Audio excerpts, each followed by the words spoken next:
Today's Toy Spot, we are having a look at the DC Collectibles DC Comics Designer Series Greg Capullo figure number 16, The Flash.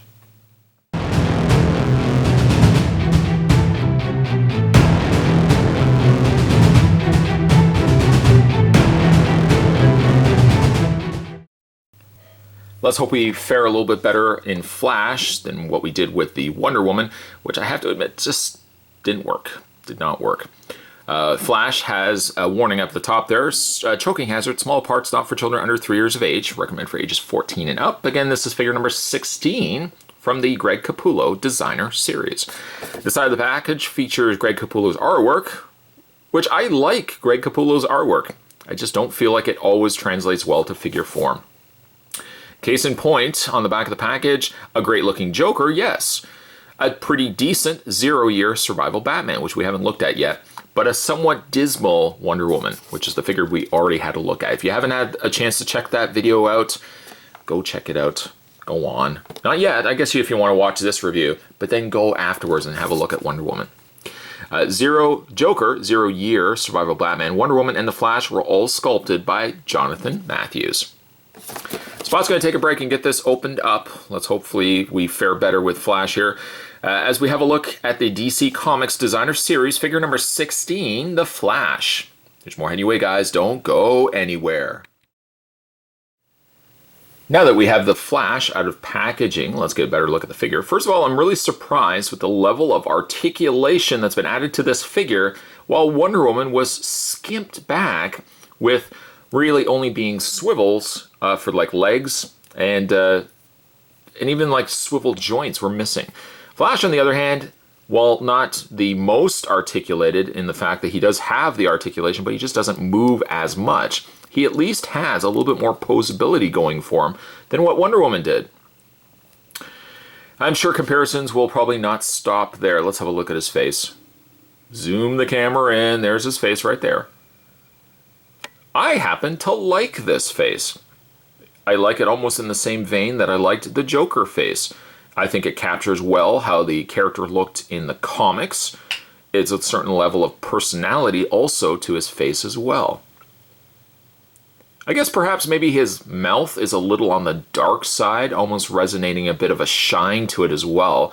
But other than that, there's a lot of personality in a Flash, in this particular Flash figure, that surprisingly sometimes gets missed in other Flash figures. His outfit and I guess overall proportions, let's talk about his proportions first. He's a little on the chunkier side, along with, you know, the likes of Wonder Woman and Batman. A little more on the heft side, as Darwin Cook's, Greg Capullo, I should say, his designs tend to be. I'm not super crazy when it comes to Flash's outfit. All the additional lightning bolts, I kind of think less is more, but that's just, you know, that's my own personal preference.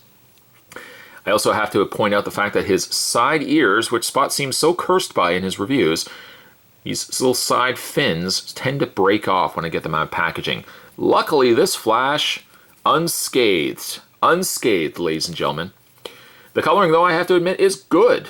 A nice, more subtle red color, mixed with that of the more subtle yellows. Now, by saying subtle, it's almost coming across more like a slight pastel red and pastel yellow, rather than a very vibrant, shiny, dark red. I guess paint's overall pretty good. Around the boot area, a little bit not so much, because you're now painting over, I guess, an existing color of plastic. Sometimes it ends up making the yellow looks a little dirty, which I think has to be noted here in the Flash review as well, that his boots come across a little on the muddy side, so to speak. But the rest of the figure, I really actually don't have much in the way of complaints. I think it turned out pretty good. The emblem also on his chest to note as well. The white looks like it's slightly scratched, but that could, again, just be my particular figure. So points all around for Joker, for Flash. Not that Spot does ratings anymore, because it became so difficult doing ratings on figures, because you could have a DC Universe figure that by its category could be like an 8. I can't necessarily then compare it to, say, a NECA Friday the 13th Jason, because again, it's so completely different. Two different companies, two different properties. So One of the reasons why Spot just kind of got rid of the rating system. If I was to rate this figure, and we're not getting back into ratings here, but if I was to rate the figure just on a whim, let's just say for fun, I would actually rate this guy an 8 out of 10.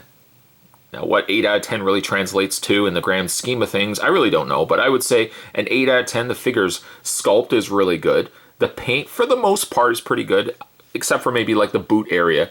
And I find also, if I can also nitpick, the coloring of the boots don't seem quite to gel the same coloring as the yellow that makes up the rest of his body. But again, I would probably give him an 8. Spot's not going back to rating systems, granted, but I probably would give this guy an 8.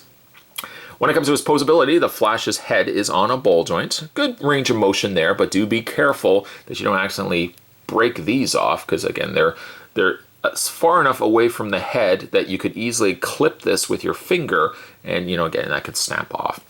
So a ball joint in the head, hinge joint shoulders, full rotation there on the arms.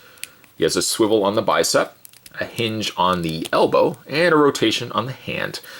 Something also that Wonder Woman was missing, he has an upper torso crunch. Not that you can really do too much with it, it's a little on the stiffer side, but you can at least rotate or crunch the torso back and forth. He has a rotation also in the wrists, or on the waist section. Ball joint legs, back and forth and out, although it does seem like it doesn't want to go out too much. That's about it. However, he does have a swivel cut on the top of the thigh area, a double hinge knee, and finally, not only does he have a rotation on the ankle, a slight pivot, and back and forth. Let me know down below what you think this figure is worth, or at least in a rating wise. Do you think it's a good figure? Do you think it's leaps and bounds better than the Wonder Woman? I probably would have to say yes, by far, much better than Wonder Woman. We haven't had a look though at the Batman. I mean, it could theoretically still be a landslide except for Wonder Woman. All the figures in this set could be pretty good. Flash, I think, is pretty good. I would probably put him in the category of being pretty good rather than somewhat lousy. Wonder Woman, slightly lousy. Today's Toy Spot, though, we were having a look. This was the Designer Series. Once again, this was Greg Capullo, and this was figure number 16. This was the Flash, fastest man alive. Stay tuned, guys. Stay tuned. Spot's going to have more videos heading your way. He is. Promsies. I wouldn't lie to you about that. Thanks for watching, as you always do. I'll see you next time.